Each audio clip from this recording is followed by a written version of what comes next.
जय भोलेनाथ। जटाटवी गलत जलम प्रवाह पावित स्थले गलेवलंब्य लंबितांबुजंग तुंग मालिकाम डमट डमट डमट डमट निनाद वड्डवर वयम चकार चंड तांडवम तनोतु न शिव शिवम। जय Bholenath. HSSC Haryana group D के लिए आज ये हमारा 40वां दिन रहेगा। किरण की बुक से हमने कल किया था, मेंसुरेशन स्टार्ट किया था और हम उसको कंटिन्यू कर रहे हैं। पेज नंबर रहेगा 120, टाइप नंबर रहेगा 3। चलिए शुरुआत करते हैं। कालों के काल महाकाल के नाम से स्क्रीन के ऊपर पहला क्वेश्चन देखो, टाइप नंबर 3 का। यदि एक वर्ग की भुजा 25% बढ़ाई जाती है तो इसका क्षेत्रफल कितने प्रतिशत बढ़ जाएगा। ये एक वर्ग है, भुजा को 25% बढ़ाया जाता है। 25% का फ्रैक्शन होता है 1/4। हम मान लेते हैं पहले भुजा थी कितनी, 4, और अब 1 बढ़ा दी गई है भुजा। 25% क्या होता है, 1 जो है ना 4 का 25% है, तो बढ़ाने के बाद कितनी हो जाएगी भुजा, 5। और आपको पता है वर्ग का क्षेत्रफल कैसे निकालते हैं, वर्ग भुजा का स्क्वायर कर देंगे, 4 चौके 16। पहले जो एरिया था वो कितना था, 16 था। अब कितना हो गया है, 5 का स्क्वायर यानी कि 25 भुजा का स्क्वायर। तो एरिया यहां से देख लेंगे कितना बड़ा है, पहले 16 था 25 हो गया, तो इसका मतलब 9 बढ़ चुका है। पहले कितना था 16, तो कितने प्रतिशत है तो गुणा कर देना, 4 चौके 16, ये आ जाएगा 25। 25 निमा कितना होता है 225। 4 से डिवाइड करना, 4 से काटेंगे तो हो जाएगा 4 5 20, 4 6 24, 4 दूनी 8, 4 5 20, 56.25% आ जाएगा। ऑप्शन नंबर 4 राइट आंसर होगा। क्वेश्चन नंबर 2, एक वर्ग की भुजा 10 मीटर है, छायांकित भाग की चौड़ाई 2 मीटर है, तो छायांकित भाग का क्षेत्रफल देखो ये है। ये जो भुजा है ना 10 की है, तो ये एक वर्ग है और इसके अंदर यहाँ पर 2 मीटर की चौड़ाई का एक छायांकित भाग बना दिया, तो इसका एरिया हम कैसे निकालेंगे। देखो यहां से लंबाई एक आयत बन जाती है जिसकी लंबाई है 10 और चौड़ाई कितनी है 2 मीटर की। तो लंबाई गुणा चौड़ाई क्या होता है, आयत का क्षेत्रफल होता है। और इसमें आप देखोगे तो यहाँ पर 2 आयत बन रही है यहाँ पर, तो एक आयत का क्षेत्रफल कितना हो जाएगा 10, जो लंबाई है और चौड़ाई 2 है, तो इसका मतलब 10 गुणा में 2 कितना हो जाएगा 20। अब देखो 2 आयत है यहाँ पर, एक तो ये बनेगी और एक ये हॉरिजॉन्टल और एक ये वर्टिकल, तो 2 आयत बनेंगे तो 2 से गुणा कर देंगे तो 40 आ जाएगा। और इस 40 में से ध्यान से देखोगे आप तो यहाँ पर जो ये बीच का है ना, ये 2 बार काउंट किया है इसमें। एक बार इसका एरिया हमने निकाला तब ये काउंट हुआ है, एक बार इसका निकाला है तो काउंट हुआ है, तो इसका एरिया हम माइनस कर देंगे, यानी कि जो बीच का बचेगा ना ये 2/2 का है ये वर्ग, तो 2/2 का वर्ग है, तो वर्ग का क्षेत्रफल होता है 2 दूनी 4, 2 गुणा 2 कितना 4, बस ये माइनस कर देंगे। 40 में से कितना 4 माइनस हो जाएगा तो कितना बचेगा 36, तो ये आ जाएगा 36 वर्ग मीटर इसका छायांकित भाग का क्षेत्रफल। क्वेश्चन नंबर 3, भुजा ए सेंटीमीटर के वर्ग में उत्कीर्णित एक वृत्त का क्षेत्रफल बताना है। ये भुजा ए का एक वर्ग है और इसके अंदर एक सर्कल बनाया है, वृत्त बनाया गया है, तो इसका एरिया बताना है। वृत्त का क्षेत्रफल पाई आर स्क्वायर होता है। यहां से जब भुजा ए दे रखी है तो इसका मतलब व्यास कितना बनेगा इस वृत्त का, ए बनेगा, और इसकी जो त्रिज्या हो जाएगी वो कितनी हो जाएगी, इसकी त्रिज्या हो जाएगी r = a/2। आपको r पता चल गई है, इसमें रख देना r की वैल्यू, पाई r का स्क्वायर यानी a/2 का होल, इसका स्क्वायर करेंगे तो ये हो जाएगा पाई इंटू ए स्क्वायर अपॉन 4। ये राइट आंसर हो जाएगा इसका, ठीक है। नेक्स्ट क्वेश्चन देखो, क्वेश्चन नंबर 4, भुजा 1 सेंटीमीटर के एक वर्ग के अंतर्गत खींचे गए वृत्त का क्षेत्रफल सेम है जैसे ये क्वेश्चन किया है। ये एक वर्ग है, 1 सेंटीमीटर प्रत्येक भुजा है, तो यहाँ से रेडियस इसकी कितनी हो जाएगी, इसकी रेडियस ये पूरा पूरा 1 सेंटीमीटर व्यास है इसका, तो इसकी जो रेडियस होगी वो कितनी आधी हो जाएगी 1/2। आपको पता चल गई आर की वैल्यू, तो इसमें रख देना पाई इंटू क्या हो जाएगा आर का स्क्वायर, 1/2 का स्क्वायर करेंगे तो कितना बटे 4, ये आ जाएगा आंसर। इस तरीके से क्वेश्चन सोल्व कर देना। क्वेश्चन नंबर 5, एक वर्ग का क्षेत्रफल दे रखा है 49x² + 28x + 4 दे रखा है, तो उसकी एक भुजा क्या होगी। आपको पता है वर्ग का क्षेत्रफल कैसे निकालते हैं, भुजा का स्क्वायर, तो ये हो जाएगा भुजा। ऑप्शन से उठाकर आपने स्क्वायर करके देखना है, वही आंसर हो जाएगा।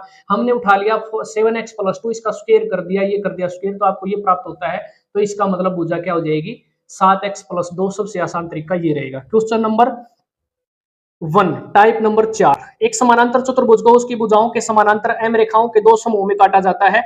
इस प्रकार बनने वाले समानांतर चतुर्भुजों की संख्या क्या होगी। यहाँ पर ये समानांतर चतुर्भुज है, इसमें m लाइन यहाँ पर डिनो कर देते हैं, ड्रा कर देते हैं, और वर्टिकल लाइन ड्रा कर देते हैं, तो कितने यहाँ पर समानांतर चतुर्भुजों की संख्या होगी ये बताना है। देखो m यहाँ पर देखेंगे हॉरिजॉन्टल लाइन ये होती है और ये वर्टिकल लाइन होती है, m लाइन ले ली मैंने, और यहाँ से क्या करना है हॉरिजॉन्टल लाइन में 2 लेनी है, क्योंकि ये हॉरिजॉन्टल में क्या है देखो हॉरिजॉन्टल में इस तरीके से ये होती है, दो लाइन यहाँ से हॉरिजॉन्टल की ले लेंगे और वर्टिकल की दो लाइन है तो यहाँ पर दो ले लेंगे। तो इस तरीके से हम इसको सोल्व करेंगे। देखो एम रेखाएं लेनी है, ये वाली कौन सी, हॉरिजॉन्टल में ये वाली ले ली, तो हमने बताना है इस प्रकार से ये जो बनेंगे ना समानांतर चतुर्भुज, इनकी संख्या बतानी है कितनी होगी।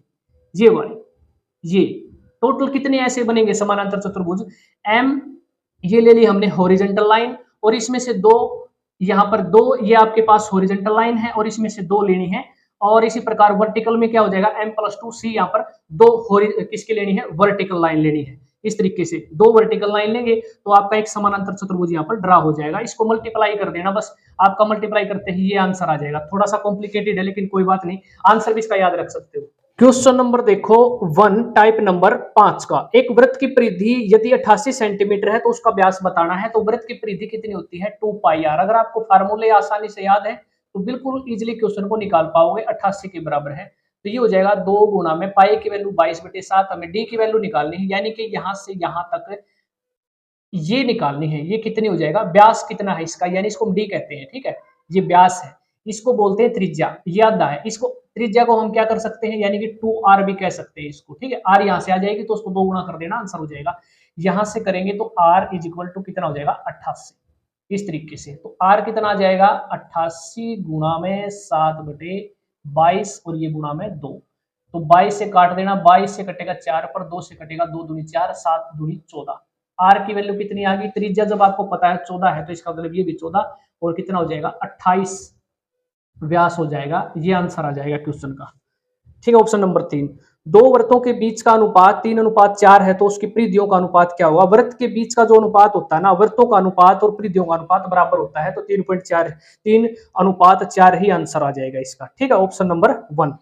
क्वेश्चन नंबर 3, 24 सेंटीमीटर की एक सीधी रस्सी वृत्त के केंद्र बिंदु से 5 सेंटीमीटर दूरी पर है तथा दोनों सिरे वृत्त की परिधि पर है। ये रस्सी है आपकी 24 सेंटीमीटर की, ये परिधि पर है, तो बताना है उस वृत्त की त्रिज्या क्या होगी, यानी कि r बतानी है।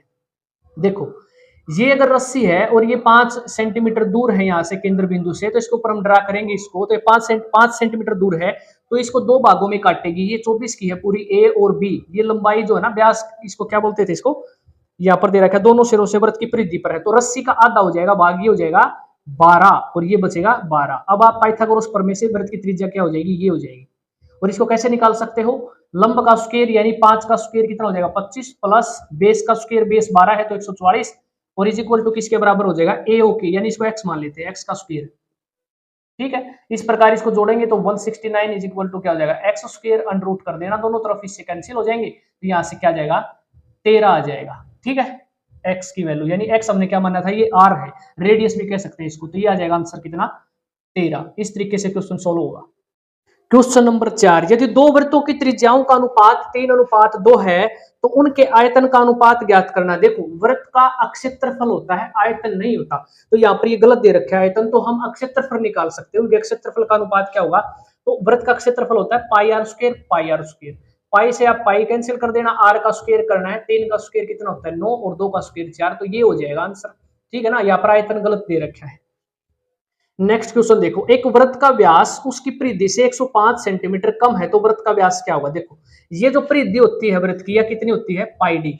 अब मैंने क्या लिखा है, देखो वृत्त की परिधि होती है 2πr और ये मान लीजिए वृत्त है और इसमें जो ये होती है त्रिज्या, तो ये भी तो बाकी जो बच गई त्रिज्या होती है, दो पार्ट में होती है, इसको हम क्या लिख सकते हैं, इसको पूरा जो व्यास होता है वो d लिख सकते हैं, इसलिए मैंने 2r को यहाँ पर d लिख दिया, तो इस तरीके से कंफ्यूज नहीं होना, ये πd, ठीक है। ये मैंने πd और इसका डिफरेंस दे रखा है 105, ये व्यास होता है d, यहाँ से d कॉमन ले लिया, पाई की वैल्यू 22/7 माइनस d, यहाँ पर क्या आ जाएगा, d कॉमन ले रखा है तो यहाँ पर 1 आ जाएगा, इस तरीके से। तो d इंटू 7, 22 में से 7 गया 15, 15/7 इज इक्वल टू 105, तो d बराबर है 15/7, इधर जाके रिवर्स हो जाएगा, 3 5 15, 3 3 9 और 3 5 15, 5 से काट देना, 5 7 35, ठीक है, 7 7 49, ये आंसर आ जाएगा। क्वेश्चन नंबर 6, यदि एक अर्धवृत्ताकार चांद की परिधि 108 सेंटीमीटर है तो चांद का व्यास क्या होगा, यानी कि ये डी बतानी है हमने, ठीक है।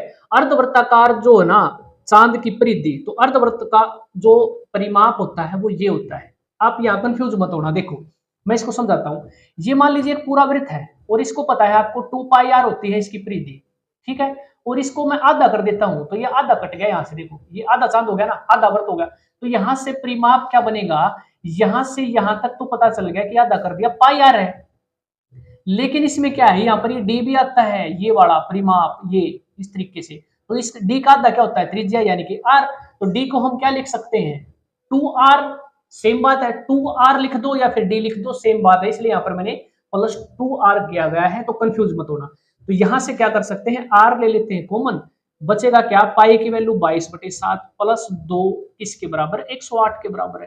तो r इज इक्वल टू क्या हो जाएगा, 7 दूनी 14, इसमें जोड़ देना 36/7 बराबर है,